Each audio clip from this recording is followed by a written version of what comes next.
This is Newstalk 980 CKNW. One of the ways to be better understood, more effective as a leader is to learn to speak all of the languages. And so here's the thing, John. We learn from our parents. We learn in MBA school, business schools, universities, and colleges today.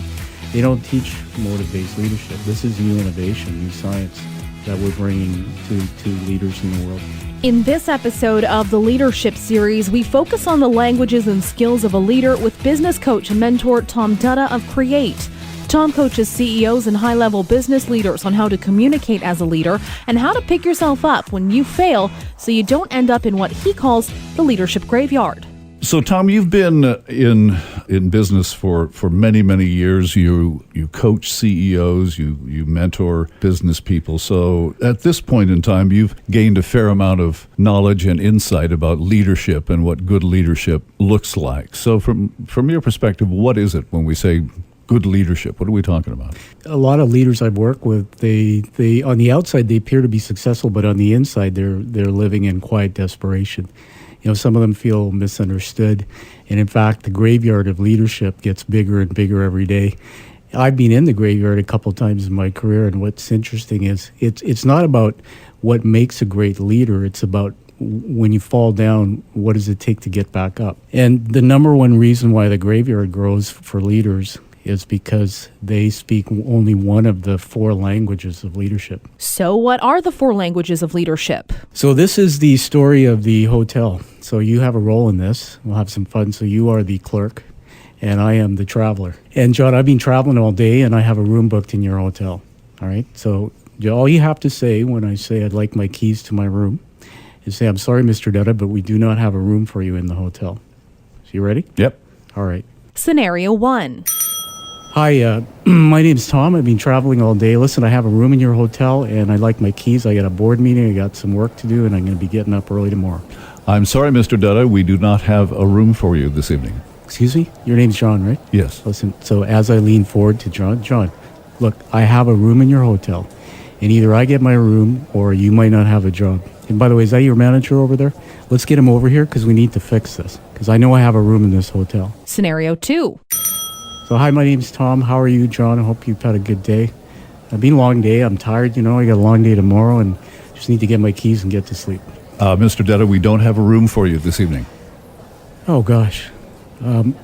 This is unexpected. I apologize. My assistant booked this. Let me reach into my briefcase. I know I have a confirmation here. She told me that. I see a lineup scrolling here. Look, do you want me to step aside while we work this out? I'm really, look, I'm sorry about this. Scenario 3. John, my name's Tom. How are you? I'm fine. I've had a long day, and I'd like to get my keys for my room. Mr. Dutta, we don't have a room for you this evening. Oh, dear. Well, see that couch over there? It's all good. Everything's fine. I'm going to go sleep on the couch. John, if you find my room, you just wake me up, and I'll come back. And scenario 4. Hey, John, my name's Tom. Hey, by the way, out the front of your hotel there, guess who I bumped into? I bumped into Sally. I haven't seen her since high school. I already love your hotel. And look at these carpets. We just did a home reno. Do you know that the carpets at home are exactly like these carpets? So, John, I have a room here. I'd like to get my key. And so, John, you don't have to respond. But in this case, I'm never going to get my room. But you're going to take me home for dinner, and we're going to have a lot of fun. I'm going to chat it up with you. What are the lessons to learn from these 4 different leadership styles? Most leaders learn to speak one language. I'm going to call that their motive. And so in this particular hotel story, the first leader, we'll call them Mr. Red. Mr. Red speaks the motive of power. The second one, we'll call that Mr. Blue. And Mr. Blue's language of leadership is through the lens of intimacy. The third scenario, we'll call that Mr. White, and his motive of leadership is peace. Our last one was Mr. Yellow, and while Mr. Yellow's motive is fun, yellow leaders navigate through life with optimism, enthusiasm, and they deal with things very differently. So how do these the four examples you've given?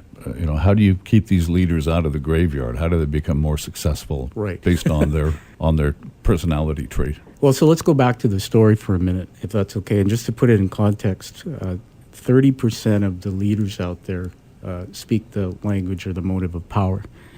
Power is about getting from A to B, getting things done. 35% the motive of intimacy, and the rest are the peace and fun. One of the ways to be better understood, more effective as a leader, is to learn to speak all of the languages. And so here's the thing, John. We learn from our parents. We learn in MBA school, business schools, universities, and colleges today. They don't teach motive-based leadership. This is new innovation, new science that we're bringing to leaders in the world.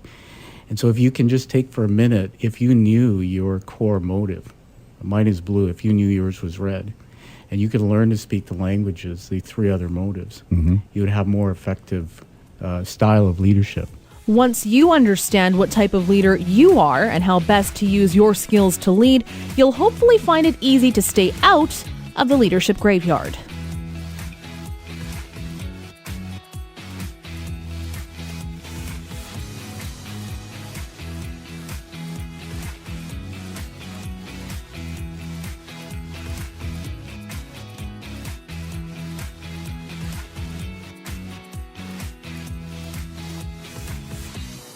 Vancouver's News, Vancouver's Talk. This is News Talk 980, CKNW.